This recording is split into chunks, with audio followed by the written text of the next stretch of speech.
Hello, and welcome to today's webinar. My name is Brad Gerlach, and I'm the Director for the Western Center for Metropolitan Extension and Research. The center was established by the Western Extension Directors Association with funding from the extension programs of the University of Alaska, University of California, Colorado State University, University of Idaho, Oregon State University, and Washington State University. It is hosted by Washington State University. I want to provide you a brief technical orientation to today's webinar. This blue button will toggle your screen into full screen mode, which may allow for better viewing of today's presentation. It also may work best if you close all other applications on your computer. This orange arrow will open your menu bar and close your menu bar. And in this pod is where you can ask questions. For the interest of time, we'll hold questions until the end of our presentation, but you may enter them at any time. If you have opened it into full screen mode, you will have to toggle back so that your question pod will open up so you can enter a question. Today's webinar is being recorded and will be available on the Western Center website shortly after the presentation. Following the presentation, there also will be a brief electronic evaluation. We'd appreciate if you would fill that out so we can document for our funders the impact of these webinars. The Western Extension Directors established the Center to increase the internal capacity of Extension's programs to address metropolitan issues and to elevate the stature and value of cooperative extension to external metropolitan audiences. The overarching goal of the Center is to help Extension better align its programs with the needs, issues, and interests of metropolitan constituencies. The Center's goals and priorities are accomplished through professional development and applied research activities. The Center believes that to be successful, urban extension agents need to have project development and management skills, multicultural, multilingual capabilities, the ability to work through intermediary organizations, the ability to relate cross-generationally, especially with 25 to 34-year-olds, and the ability to elevate program impacts within the context of multi-stakeholder collaborations. As such, the Center provides workshops, staff exchanges, and webinars like this. The Center has a two-pronged applied research agenda. It is to identify best practices and organizational models for metropolitan extension and to explore emerging metropolitan issues where land-grant universities can contribute to decision-making and policy development. Through such objective research and recommendation, extension programs will be able to provide communities with the basis for informed decision-making. Before we begin today's presentations, we have a few poll questions we'd like to ask of you, the audience. Our first question is, please select the program areas from which you work in and select all that apply. 4-H youth development, nutrition and health, agriculture, natural resource, the environment, community economic development, or in administration.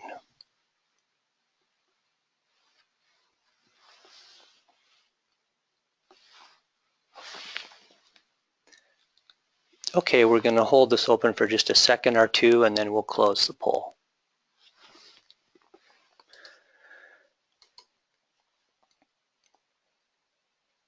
All right, so it looks like a lot of the folks out there today are in the agriculture, natural resource, environment or energy field or community economic development, and a lot of you are administrators. Our next question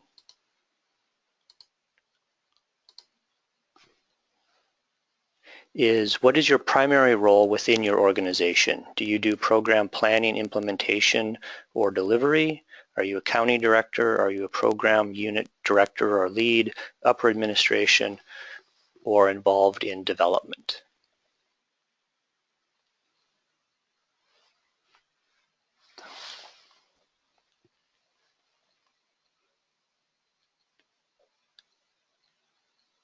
And we'll get ready to close the poll here in just a second. Okay.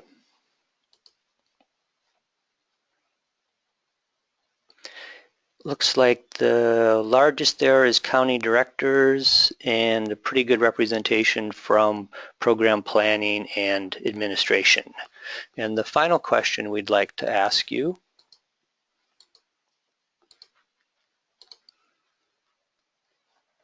is what is your position within your university? Are you a faculty member that's permanent status or tenure tracked, a faculty member on a non-tenure track appointment, professional staff, a volunteer, or you don't work for a university?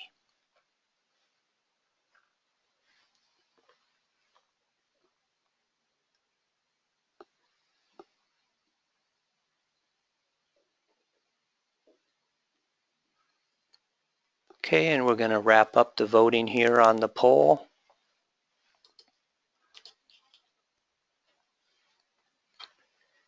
And it looks like most of you are professional staff, and we got probably a pretty good representation of faculty members. Great, well, thank you very much. And now we're ready to go to today's presentation, which is OSU in the City. Dr. Fox is an associate professor with Ohio State University College of Food, Agriculture, and Environmental Sciences.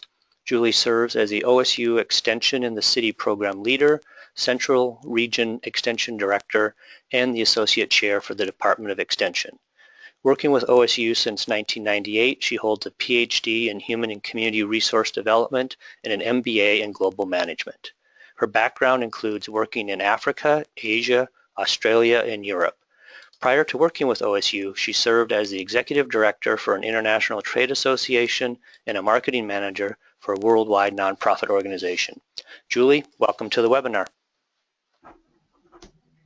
Thank you very much, Brad. Appreciate joining the Western region today for today's webinar. I know for many of you, if you're in the West, that when you hear OSU, it's probably Oregon, but I appreciate Ohio being included in this series, especially as I work with the National Urban Extension leaders across the country, including my friends in the West.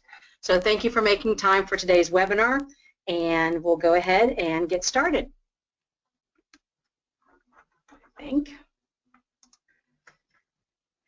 Okay, so we have really an emerging model here in Ohio.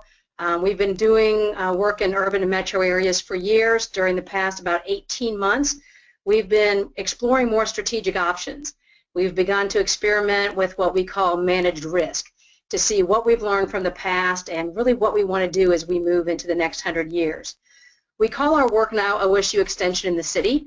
At one point, we had an urban metro advisory team, and I'll talk a little bit more about that, but the way we're positioning it now is OSU Extension in the City.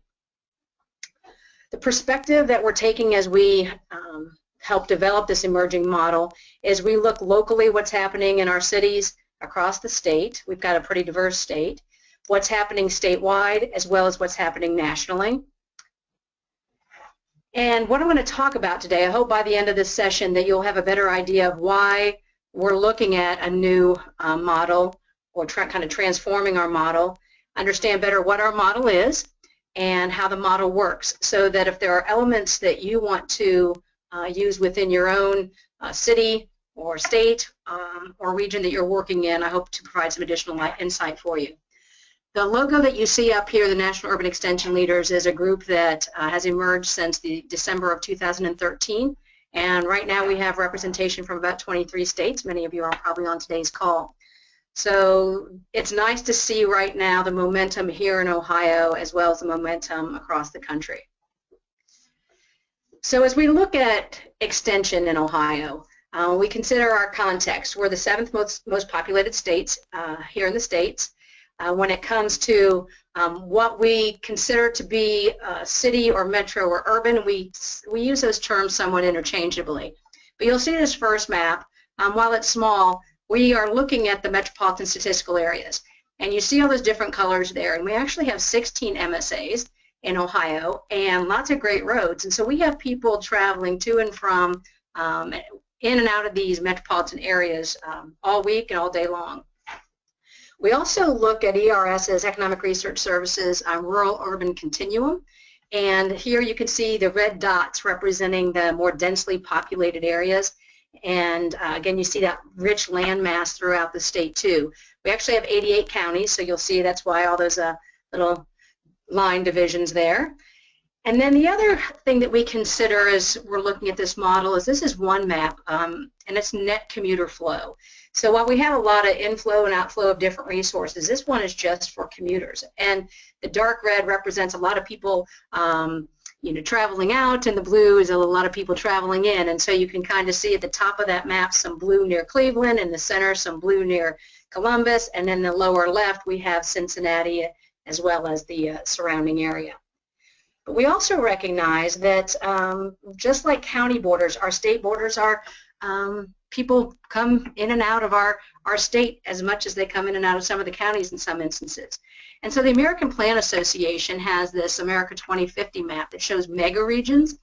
And so we're kind of looking within that context also. And I'll give you some specific examples of maybe some implications of what that means for us. We also recognize that it's a global society these days, and this idea of urbanization extends beyond our state, beyond our nation, and we're trying to learn what that means for our work here in Ohio as well as the National Urban Extension leaders. So in addition to that Ohio context, or kind of that externally what's going on, we recognize that we're University Extension. We really want to consider our unique contribution to what we bring to Ohio. And so based here at Ohio State University, I'm really excited that we have what's called an urban mission. In the last few months, a group of one representative from each of our 15 colleges came together to say and consider what are we each doing in the cities here in Ohio, and how might we come together. So in addition to being a land-grant university, we're also an urban serving university. Our Columbus campus is right in the heart of town. And so we have that to consider as well, and we're also designated as a Carnegie engaged institution. So I think it's important that we see that context that Extension's working in.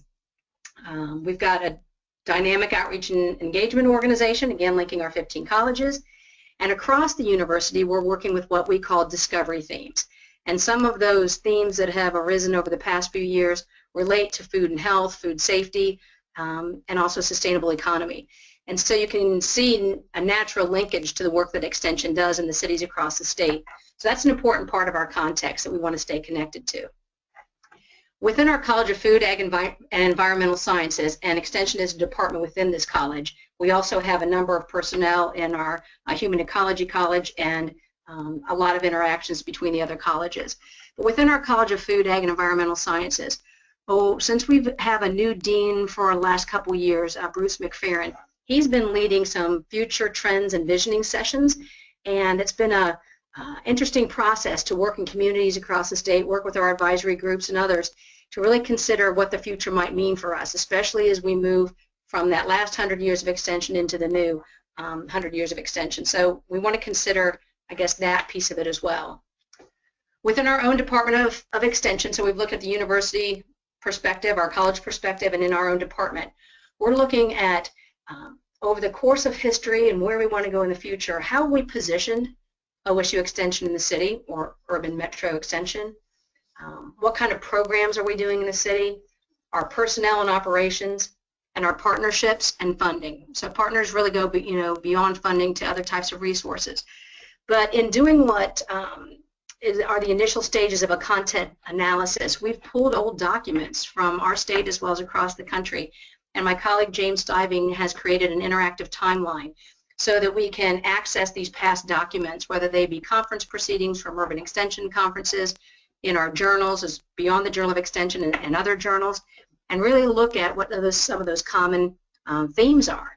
And so this idea of positioning programs, personnel, and partnerships is what has arisen through this the early stages of that content analysis. And for me, I've been in this position for about 18 months, and with the university since 1998. And when I moved to this position, I realized that there, over the course of history, have been times of momentum for urban extension. But really, we're looking at a more sustainable model. So while there have been some great works when it comes to urban programming and some great works with urban partnerships, if we look at any of these four independently, we can make some progress. But when we look at them holistically, I think then we can really develop a more sustainable model for ourselves. So that's kind of what we've done so far, is understand that context. So let's take a look at each one of these individually. So when it comes to to positioning, how we refer to ourselves in urban extension in the state, the presence that we have, as well as the actual physical place that we operate in. Looking at what's unique in the city. That's, I think, an important part of what we do, is try to take that unique perspective. So one of the things I think we're all familiar with is that population density and diversity in a very broad scope. And so we recognize that while in some communities extension serves over, traditionally maybe a more rural or suburban area, that we're still trying to figure out, okay, what does it mean with this population density and diversity? And then also that community complexity, with so many different agencies and organizations and multi-stakeholder agendas in the community and some very tough issues to handle, it makes it a little bit more complex. So here in Ohio, what do? We begin by looking at the population. This is a table looking at our population by county as well as by city. Now, recognizing that some counties have many cities. For example, Franklin County, I think, has 16 cities within it, as well as townships and villages. But again, looking at this population factor to say, okay, when it comes to our resource investment, when it comes to us better understanding what's unique about working in the city and how we can really better position ourselves. Cuyahoga is Cleveland, Franklin County is Columbus, Hamilton is Cincinnati. Those are our top three. So in Ohio, we have about 11.5 million people. If you look at these top 10 counties and the population in the first left column there, you see that more than half of Ohio's population is in 10 of our 88 counties. So what does that mean? And then incrementally, if we wanted to look at our resource investment in these cities and what's unique, that next tier of Summit County, Montgomery, and Lucas, with the Dayton and Toledo and Akron areas, what does that mean when you go kind of that next tier, and then Stark, Butler, Lorain, and Mahoning? And what does that mean? It goes to the next tier. Not to exclude people beyond that top 10, because we also have counties that are the fastest growing counties in Ohio, and we also have some other counties with very, maybe smaller populations, but in that region of Ohio, they're the city there. And so we don't want to be exclusive to this, but at this stage of the game, when we're trying to learn about what's unique, this is our current approach. So with our positioning, I mentioned OSU Extension in the city, and we've tried to do some things branding-wise to build on our university's branding. We have, as I mentioned before, called it Urban Metro. We had an Urban Metro advisory team. Some people on the team, and we have a statewide team I'll talk about, like the word urban. More other people like the word metro. But we elected to go with OSU Extension in the city. The size and scope we're still kind of working on. I mentioned earlier the top 10 counties, but we also have the 16 Metropolitan Statistical Areas. But one of the most important pieces that we need to continue doing here in Ohio is to make sure when we do have conversations about OSU Extension in the city that we continue to recognize that urban-suburban-rural interdependencies. Because people live in one community and maybe work in another, or live in one and work in one and play in another, that with that many metropolitan statistical areas in one community, that urban-suburban-rural piece I think is important. I used to think it was just because we had so many different urban or metro areas in our state, but in looking across the country, while we might have some differences on the East Coast where we're doing some redevelopment of some older cities, and the West Coast might still be in some early development stages and have, one or two large metropolitan areas, I think that idea of being connected and not setting up a we-they situation is really important in our messaging and in our positioning. When it comes to our place in the community, actually where we work, it varies from city to city in Ohio. In many cases, we are in a county facility provided by our counties. Across the state, we have a very strong support from our county commissioners. In fact, I spent all day with our county commissioners in a meeting. So we have a really nice base of county, state, federal support across the state. So in some cases, we have one centralized office. And when I say centralized, it doesn't necessarily mean in the center part of the community, which can present some challenges there. We've also set up some centers or had co-locations in neighborhood communities. And I think as we look at being a part of a community, that whatever type of presence that we can have there, whether it's a full-time, every day, or if it begins with a program and builds to have a co-location over a day or two a week or something like that, we're considering those options too, and what that means for our staffing and team development at the county and city level. Some of the things that we have discovered during this process is we've always talked about, our research-based information and bringing that out to the community.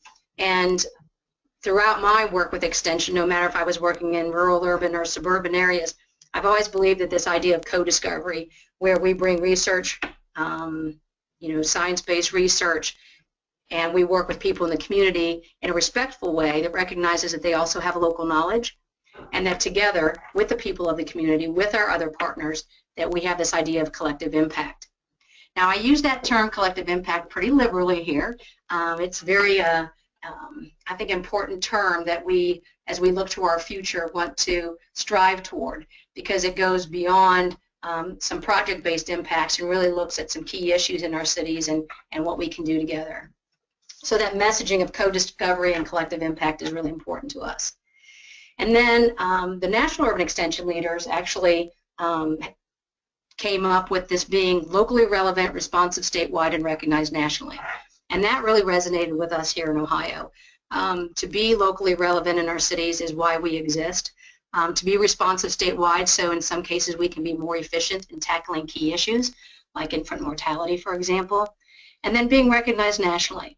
And for us, it's partially within the National Extension Network, within each of our program areas and within the leadership levels, but it really goes beyond that. It's recognized nationally by key leaders who influence the work in our cities. So it could be working with mayors and other elected officials. It could be working with other people who have an influence in our cities who we might work side by side with, so that they know Extension is an important player and partner in the work in the cities. So in positioning, that's a lot there as far as what we consider here in Ohio. We are still an emerging model for us, but that's where we are right now. So I wanted to give you an example of OSU Extension in the city and some of the factors, or an example of how we do that. So we do consider population when we talk about the city, and for us these are the Cleveland, Columbus, Cincinnati, the top three. If you look at the next ones, Toledo, Akron, and Dayton, you can see how they're spread throughout the state, and even maybe some regional clusters emerging there. When it comes to place, here's an example in Columbus. Near our Columbus campus in Franklin County, we have a university district. And about 13 years ago, community development program specialist was hired. Her name is Susan Colbert. You see her there in the picture, and I just smile and looking at her. She's just done amazing work and developed trust throughout that community neighborhood. And based on the relationships that she has formed and that continuous presence in the community. So often, with being an urban serving university, we have graduate students and others that want to go, into neighborhoods and do a research project or do a service project or something like that. And I think one of the unique things that Extension offers is that ongoing relationship in the neighborhoods, in the communities throughout the county. And by establishing that type of presence, that then you have the trust to quickly achieve some things in a community. So that's one example in the Columbus area. We also recognize here in Ohio, with our large university in Columbus, that our Franklin County Extension team faces some unique opportunities and challenges maybe that some of the other cities across the state do not recognize or do not impact them. But I also see that if you're in Cincinnati or Cleveland, many of the partners that we work with are the other urban serving universities across the state, and that's been a great thing for us. And so some of the affiliation, here in Columbus, everybody's a Buckeye, and you can say OH, and somebody on the street will respond IO. But in some of the other cities across the state, we want to be respectful of the other urban serving universities and what that means for the people in their communities. Again, we carry forward that urban-suburban-rural connection. It's important to us in all of our work. So that's kind of a quick summary of the positioning part of it. So the second theme that has emerged is this ideas of programs in the cities. So we begin by looking at what's unique. What are the research and learning priorities in the communities and the cities that we're serving? What kind of delivery and engagement options might be more comfortable in the city than maybe in some of our other environments? What other resources might help us do that? And then when we talk about programs and extension, For me, it also goes beyond that, to be not just program development, but in some cases it might be product development and project development. And those terms mean different things to different people, but I am encouraged by those who see the value in our program development and also see from a different lens the process of product development and project development so that we can achieve what we want to when it comes to meeting the learning priorities. So what we've done in many cases is adapt an existing program or an existing product for the urban community. And what we're trying to do now is step back and whatever traditional program area that we're working in, really consider the audience that we're working with and consider some of the things that might be a little bit different in the city. So what that has meant for us in Ohio is this is our OSU Extension in the city website, and then if you were to click on the Programs tab, our programs, as you'll see, are not necessarily directly called things like agriculture, natural resources, or family and consumer sciences. But I think you'll see the threads of the programs and the working groups that have really grown at a grassroots level across our state. The members of a statewide team that we have volunteer to serve as a team member of OSU Extension in the city. They're the ones that came together with working groups and said, yep, these are the working groups that we want. This is the one I want to serve on. These are the projects we want to focus on. These are the resources we need. How can we achieve this together? So one of the first working groups is food and agriculture in the city. You can see a nice interdisciplinary tone to that. We also have 4-H youth development in the city and what that means with some different programming. Health and wellness in the city. Our latest working group is sustainable cities. And so those are our current working groups. But let me give you an example. Again, at that, the idea of an interdisciplinary program. Local foods in cities across our country has been a topic that has come through one or more program areas. So what have we done recently in Ohio when it comes to local food in the city? So up in the Cleveland area for years, they have been the leader of a food policy development up in the northeast part of our state. They actually have had team members on staff coordinating that effort. It's a beautiful, I think, collection of people across their community involved in food policy. So Extension is one of the many partners and has been key in organizing and sustaining that food policy piece of that. In the Columbus area in central Ohio, they've done some urban food and agriculture work. One of the publications that they did in one of the neighborhoods is learning about food in urban communities, and it talked about food production, food and business, food and family, and food and community, and lists the myriad of opportunities, programs, and resources available through our Extension statewide network as well as nationally to help communities learn more about food. Recently, they released a local food guide, and we'll talk a little bit about partners, but I like this example here is that sometimes in the city we always think, oh, new partner development and new this and different that, but the organization that came together to help with the Columbus local food guide, one of the core partners on it was Farm Bureau, one of our more would be considered a traditional partner. But many people throughout the community have got involved in the content development and the distribution, and I think they've already reprinted it at least once. So that's an example from Columbus. Up in the Toledo area, they actually led a statewide local food week. Some of the people on staff up there led a local food week that ended up being statewide. It wasn't statewide initially, but this year finally it's that everybody kind of came together and it was a local food week. Food security remains to be a topic important to all of us, and again that idea of interdisciplinary programming in our cities, where sometimes we stay in what we would consider a silo, but in many cases like local foods, we've moved beyond that. So earlier when I mentioned being locally relevant, you can see how these programs were locally relevant. You can see how it was responsive statewide, and many of the projects that have and programs that have been a part of this have been recognized nationally. So that's just a little bit about programs. So we've talked about positioning and programs, and the next piece we're going to talk about is personnel and operations. What's unique in the city? The number of positions, the types of positions we have.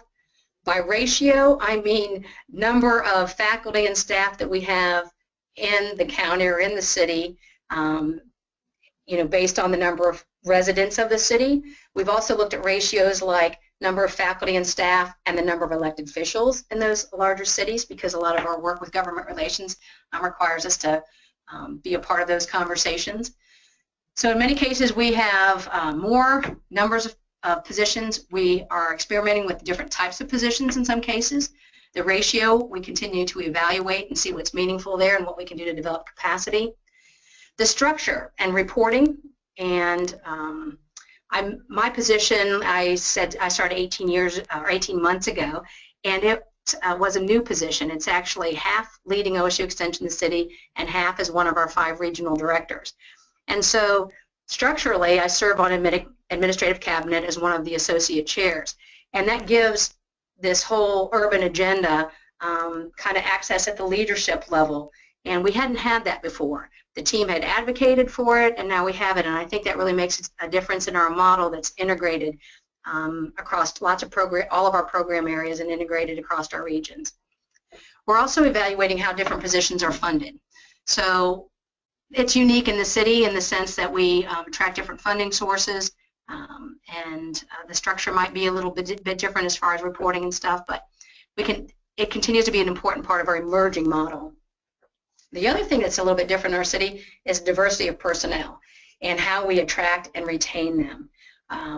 We have a lot of work to do in that area, but it's so fun to see when we have a very diverse team. Not everybody in the city on staff has to reflect diversity, even in the broadest sense.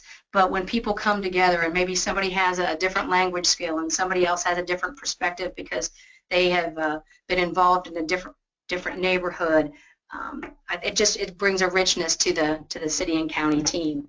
But the attraction and retaining those people is something that we're considering because it's an important part of what we do. It's important in what we do in any of the communities, urban, suburban, or rural. We just face some additional challenge like retention, because in many cases we might have a real strong program performer or leader in the community, and the partners in the city see that, and they have, the faculty and staff members have lots of options of where they can invest the energy that they do. So we want to make sure that we're working with our Office of Diversity and Inclusion in our college and across the university to improve what we're doing with some of that attraction and retention effort. So the other piece of that is not only who and how many, but also the competencies and how we can further develop that. So let's look at what that means here in Ohio.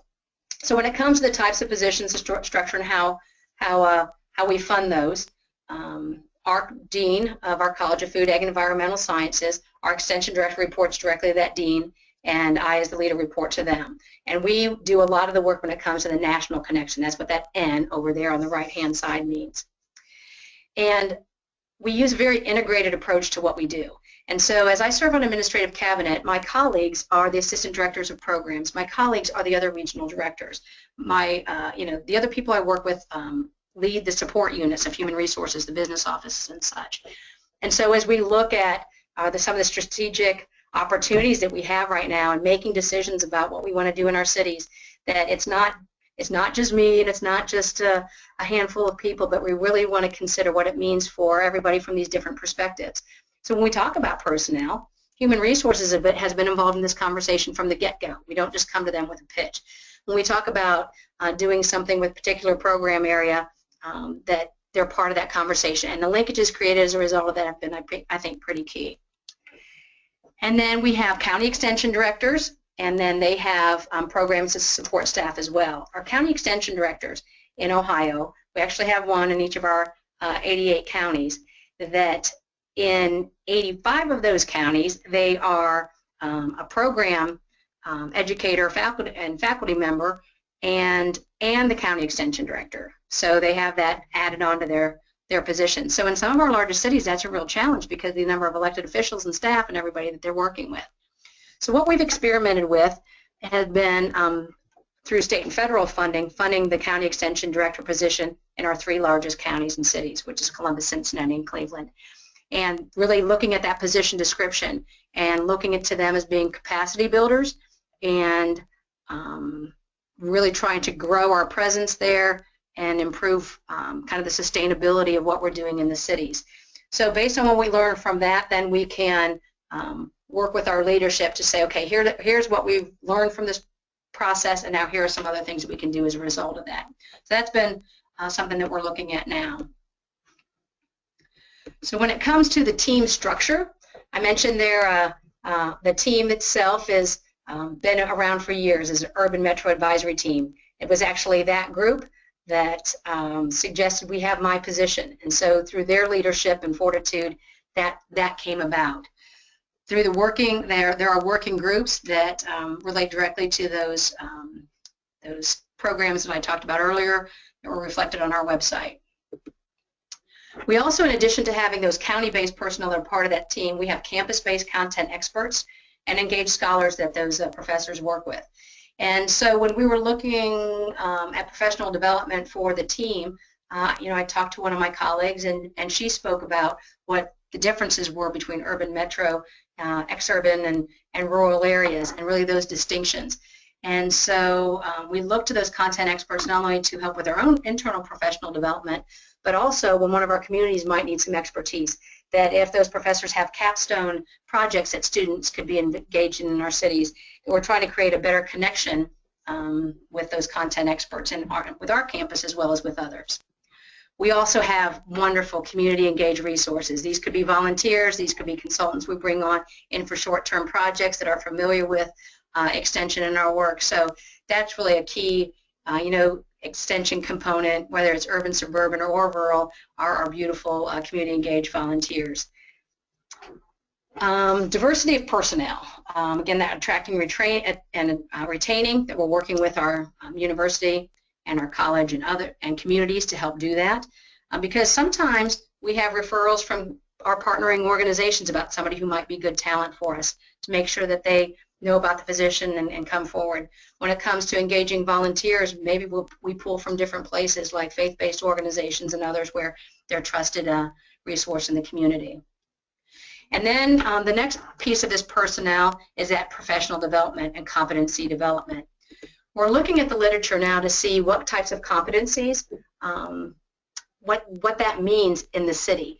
So right now we have, from state to state, we have different lists and different practices, but some common themes do emerge. For us in Ohio, we're looking at interactive digital delivery as well as hands-on active learning. So one of the pieces that we're developing now is Extension in the City Orientation. It's a brief video introduction on the unique aspects of working in the city. And this is really intended for all staff, all faculty and staff, if they work in the city or not, just so that they have that perspective of what some of those differences are, because maybe they'll connect with us in a suburban or multi-county program. Then right now we're piloting a 10-module course called Leadership in the City. These are for our county extension directors and other leaders in the city. And that really is looking at taking an entrepreneurial approach to the context of working in the city as a university extension leader, what it means for an entrepreneurial network, and pulling together a diverse group of people that you work with, sometimes reflected in a different advisory group, and then entrepreneurial innovation in our programming and our management operations. So we're piloting that, and we'll release that more broadly next year after peer review. We're also looking at just-in-time learning in the city, some independent learning modules to address the specific knowledge needs. Somebody might have been working in agriculture or water quality or nutrition, and really they might need what that means in the city and be able to rapidly respond to that. So some just-in-time learning across many different topic areas. Some advanced learning in the city, some hands-on experiences and guided learning for those who are ready for some advanced learning. And then talking across the National Urban Extension Leaders Group, not just within Ohio, but also with the Extension, about the possibility of further developing a technology-enhanced learning network. Brad and those out west have led a lot of good things that have worked in the western region, and I think that those of us just east of the western region would like to see what we can do in that direction too. So let me give you a personnel example for Ohio. So this is actually a picture of Delaware County, which is just north of Franklin County. Franklin County is Columbus.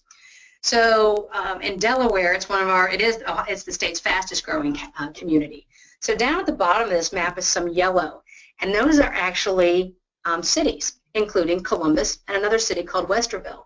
And so the city of Columbus actually extends beyond Franklin County. And so what we're looking at personnel-wise is the leaders in Delaware County, our county extension director and 4-H educator and ag natural resource educator said, hey, we'd like to hire a program coordinator and have that person work across program areas with a focus on food or maybe food and health, and specifically reach new audiences.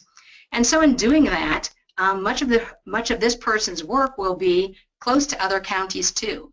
And so not only will they reach new audiences within their own county, but they're forming linkages now with the surrounding counties, including Franklin County. So that's one example of what we're doing in Ohio.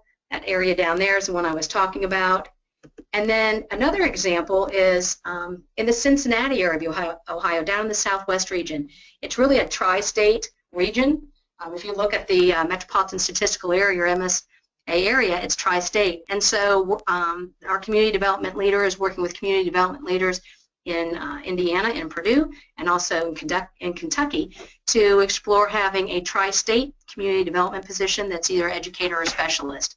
And so we're trying to look beyond borders, beyond specific program areas, and really look at the opportunities in the city to see maybe some things we can accomplish differently when it comes to personnel. So when it comes to partnership, and I say funding here too, but it's also other resources. Again, what's unique in the city? The number and diversity of partners. And by this, I don't just mean there are more nonprofit organizations and faith-based organizations and agencies and neighborhood community groups to work with, but when you have more people on your team in the county, more extension people, so you have more extension people and you have more organizations all working with one another. So it takes kind of a different management level to really take care of the number and diversity of partners that you're working with in the city. And with that comes multi-stakeholder agendas. You know, we share common missions with the partners that we work with, and in many cases they might have different agendas when it comes to working collaboratively on a program or a project. So let's see what that's meaning right now for us in Ohio. So we do have outstanding county, state, and federal funding. We've maintained a good funding portfolio for that, and the plus side I have there with our other partners, like the traditional farm bureaus, like new organizations that we're working with, and other sources of funds that we generate. We actually have a very balanced funding portfolio that none of these sources, state, federal, county, or our other revenue generated, represents more than 30% of the pie, if you will. So we try to maintain that balance there. In our cities and across our state, when it comes to statewide funding opportunities for the city, is we're working with city leaders. So in Columbus, for example, there was recently a RFP for urban agriculture. And so the extension team and some others from campus pursued that opportunity, working with public and private organizations. And we don't just do this when an RFP comes out. The team is really investing in developing relations across the county, neighborhood by neighborhood. And a friend of mine, Rob Leeds in Delaware County, I'll give that citation to him, has always said, Julie, it's about relationships. It's not just about local food. It's not just about funding. It's not just about these things. It is about those relationships. But it takes being at the table, and in the city there are a lot of tables to be at. So you really have to take a strategic approach to that. And then our work with grants, contracts, gifts, and fees. We're blessed at Ohio State University and in our college to have some great talent to support us through this effort. We do work through our grants and contracts and advancement office and others in the work that we're doing. They're a great support for us, and while it might add a little bit more time to our planning, that it always pays off for us. They're a great part of our team, and we really couldn't exist without them. So this is an example of a recent urban ag tour. It's an aquaculture facility at a faith-based site, and just kind of representative of something that we might do a little bit different in the city. But here's another example. We're preparing youth for success in the Cleveland area. They have 4-H clubs and groups, like traditional. Here's a fun picture of some young people from Cleveland and a group of 4-Hers from our very rural county.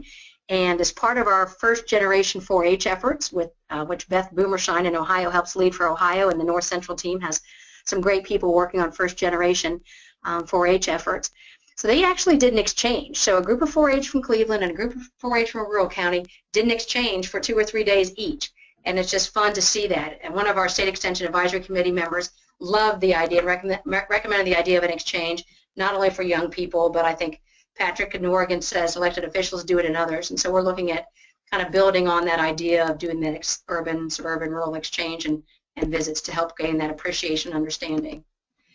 But in Cleveland, they also have agri-science in the city. So this is an example of where by having an integrated approach, that when I talked to the Assistant Director of Programs about the name of this program under House Bill 59, where they were promoting ag science careers by actually funding personnel to have in a couple of our cities, that they named it Agri-Science in the City to flow with OSU Extension in the city. In Cleveland, they also have a program, Youth Outdoors, with Metro Parks. I recognize this is our older logo, but I wanted to show you how all those logos come together and the importance of those partnerships and some of that visibility when it goes with some collaborative programs. And they also have youth leadership program, youth advocacy and leadership, and they do that in conjunction with the county. So one's with the city, one's with the county, but all these things are really focused on preparing youth for success. So based on the positioning and the programs, the personnel, and the partnership, what is next for us in Ohio? Well, we're going to complete our content analysis where those themes initially emerged. We're going to continue our conversations. We've visited with our State Extension Advisory Committee, our city and county advisory groups. We will have a new extension director. Our extension director, who's been here for years, retired earlier this year, and we just completed interviews for a new extension director. So in a month or so, we should know who that person will be, and all indications are that they have an understanding of where we're headed with urban extension, and we're excited about them being a part of the next steps and helping us take that to new levels. Continuing to look at our context, internally what's happening within our organization, our college or university, and externally what's happening in our cities and communities and the partners that we work with. One of the other really neat things that's happening here in Ohio is we have the latest land-grant university. Central State University was designated as an 1890 historically black college in Ohio, and now land-grant university. The MOU was signed by our university presidents earlier this month, and we're excited to see what that might mean for our cities. So one of the things that's next is this constant balance that we have of making these new connections, exploring the opportunities, and trying to develop the capacity to keep up with things, which really leads to more connections, which leads to more opportunity. It should have been a circle, not a line. So I call it the opportunity capacity equation, and it's kind of a fine balance because right now more opportunities are emerging than we can possibly address all at once. So it's an interesting equation. But we will continue to see what that means for our positioning, our programs, our personnel, and our partnerships. Excited to have the work of the National Urban Extension leaders help guide what we do here in Ohio. We also look to the Coalition of Urban-Serving Universities, which is part of APLU, and also the Coalition of Urban and Metropolitan Universities, or CUMU. So when it comes to our strategic options, we're looking at our options strategically. So what will lead us to our greatest impact? So when we look across, again, holistically, not just individual components such as a program, not just looking locally, but looking locally, statewide, nationally, and across all 4 elements and what those impacts could be. That's a next step for us as those strategic options. Some key points that I think are important for our model here in Ohio is that something that I heard in a December recording from the extension in the 21st century, within 2 minutes of this hour-long presentation at the NIFA, they talked about the value of what we do in cities. And I really liked how they talked about extension is about people, because sometimes we get caught up in our models and we get caught up in reports and new partnerships. But if we remember that the work we do is to improve the lives of the 11.5 million people here in Ohio and the communities that we serve, that I think it helps me to remember it's all about the people. A key message that I mentioned earlier is co-discovery for collective impact. That co-discovery is with our extension colleagues and our other faculty and staff members, not only in our college, but across our campus and in our community. The urban-suburban-rural connection. reinforcing that, you know, we are doing this together for the good of the people in the state, and not set up a we they, that, oh, now they're focusing just on urban and they're going to forget rural. Nope, we're not doing that at all. And then the idea of locally relevant, responsive statewide, and recognized nationally. This image that I just loaded on the right corner of this presentation is a draft white paper on the National Framework for Urban Extension. There was one done in 1996, and now the National Urban Extension leaders have done a new publication, white paper, and we're working with ECOP, so that publication will be released soon. It reinforces and even expands on some of the things that we're doing here in Ohio. So in summary, why a new emerging model? What is the model? How does this model work? This image on this slide, the then and now, I actually pulled from this week's copy of OSU Ohio State University's website, where they're also looking at the history, where we've been and where we're going, what we can learn from that. So Ohio's ready. We have a lot of people ready to be a part of this, who have been a part of where we are so far. We're looking to have something more sustainable, so we don't just have a push for a certain number of years, and when there's a change in personnel, that maybe there's a change in things that happen. I think we're at a good state there to move forward with developing a sustainable model. I call what we do an integrated model, that it's integrated across the 5 regions now, how we are designated. It's integrated across program areas. It's integrated into administration, clear through the college level. It's integrated as part of the university's urban mission and integrated with what's happening nationally. How does this model work? Brad asked me to address this question. Let me go back just a minute, because I think some of the things I reflected on is this respect for multiple perspectives. I think it has to start there.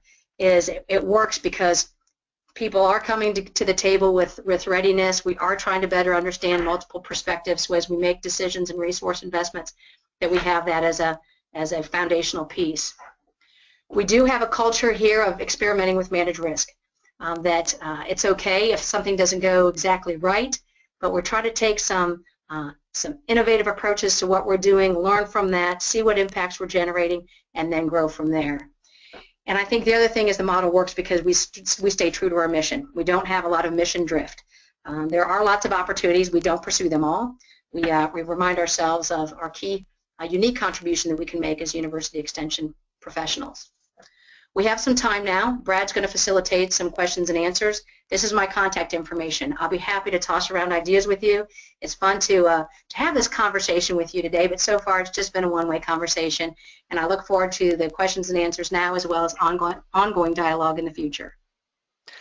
That's great. Thank you very much, Julie. That was a wonderful presentation for what's happening out there in Ohio. We do now have time for some questions, and again, you can go ahead and enter those in your chat pod. And so one of the questions we do have is, Julie, around your work within food policy, since that's sort of an emerging area and a lot of folks are interested in, somebody was interested in what role does extension play on these food policy councils? You spoke a lot about collective impact, so is extension being part of the evaluation or collective impact assessment of the councils? Are they subject matter experts? Are they providing the organizational support? Could you expand upon that at all? Yes, Brad. When it comes to food policy across the state, in Ohio we actually had a statewide food policy council under our former governor. That sunset when our governor changed a couple years ago, but the interest continued, and so representatives from many different perspectives, including industry, were a part of those conversations. And so it's changed a little bit over time, but at our university we have leadership when it comes to food policy at the statewide level. Jill Clark, who used to be in our college, who's now over at the Kerwin Institute, leads a lot of that statewide effort. When it comes to specific cities, I mentioned in Cleveland where they've been a real leader when it comes to convening and continuing a sustainable food policy council there. That's kind of been their role, when another urban-suburban university has been more the evaluation piece of that. In Columbus, it's actually a more central region food policy council. We've been content experts and advisors with that, but it's led out of a regional commission. So what I think we do from city to city right now is to contribute to what fits for the city. We try to stay locally relevant rather than saying, statewide, here's everything that Extension does. So we try to fit the unique needs of that city and what rural Extension can bring at that time. I think ideally we'd have more of a consistent statewide approach, but right now this city and regional approach is working for us, and we're happy to be at the table for this food policy discussions.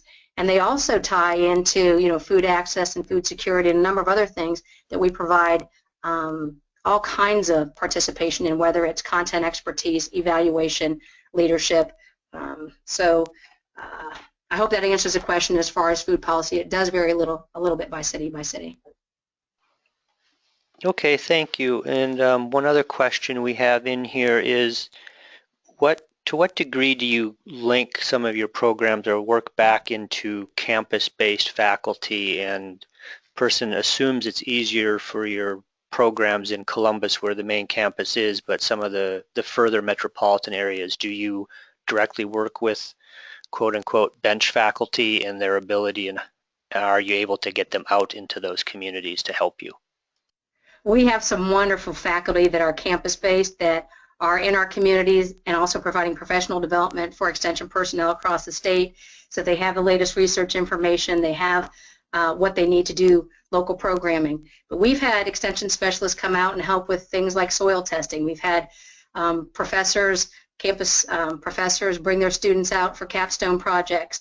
So we still have a ways to go when it comes to that linkage with our local county extension office. I mentioned earlier we have 15 colleges with everybody doing things in the city, and thousands of students in the city, that the idea of community engagement is core to Ohio State University as a whole. It's core to what we do. And so we're working strategically toward and doing some experiments with how we can help people better understand Extension, the value of that connection, of being connected with us and us being connected with them, and being a part of that relationship and ongoing part of the community work that we do. So we have some great examples of professors from our campus, as well as from our college, as well as other colleges, working with us on projects in the city, and I realize we still have some room to grow with that. Okay, thanks. I think the last question we'll have time for right now is, are you using community forums to identify specific needs? We do use community forums. We've been engaged, of course, with our program and our county advisory groups. We also did, through our college's trend and visioning sessions, or our visioning sessions, some city engaged works with specific audiences. For example, we wanted to have community forums just with youth, and so we did that. We've been part of Extension Reconsidered. So we do hold community forums, sometimes under very structured ways, such as our advisory groups, or those visioning sessions, or Extension Reconsidered, and in other times we try to find even more creative ways to, and maybe less formal ways to pick up on some things that we can further explore than in those forums. I hope that answers the question. Yep, I think so. So great. Thank you very much, Julie. And I think that will end our part of this presentation for today. I just wanted to thank everybody for participating, and want to remind folks that this webinar is offered free of charge from the funding of the universities that support the Western Center. Upon closing this webinar, you will get a brief survey, so please take time to fill that out. The center does have monthly webinars. The next one will be about engaging Pittsburgh through the Penn State Center. Encourage you to join our email list to stay abreast of what the Western Center is doing, or you can check out our website there for the other activities the Western Center is doing. I do also want to call attention to an upcoming workshop. The second one of our Extension as Urban Policy Advisors is going to be held December 1st and 2nd in Sacramento, California, and that will be held in conjunction with the next National Urban Extension Leaders Newell meeting, and that's the national group that Julie mentioned, and it will follow starting the afternoon of December 2nd and run through the morning of December 4th, and information about that will be available on the Western Center's website. Thank you very much, and that concludes our webinar.